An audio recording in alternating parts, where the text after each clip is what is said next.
उदास लम्हों, उजाड़ रातों, मेरे तख़य्युल से दूर भागो।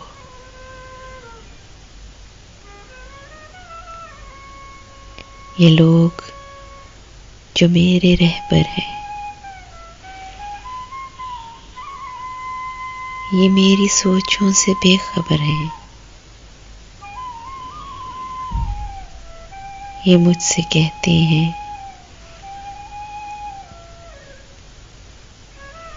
तितलियों पर, जुगनुओं पर किताब लिखूं कि चाहतों का निसाब लिखूं।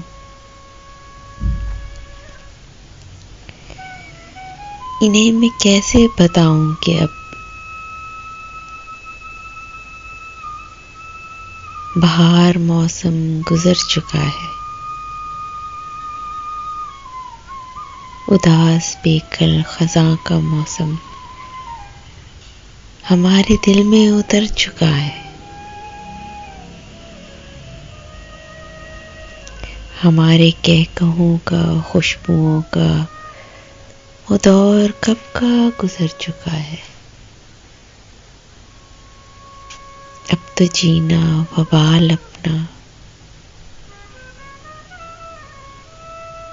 न रूप रंग व जमाल अपना था जिसको थोड़ा ख्याल अपना, वो शख्स कब का बिछड़ चुका है। उदास लम्हों, उजाड़ रातों,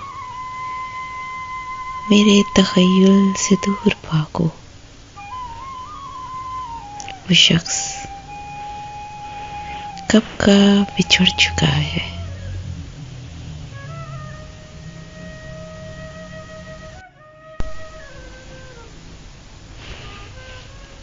Subscribe my channel Urdu Poetry Dil Ki Awaz for all kind of heart touching poetry. Don't forget to subscribe my channel.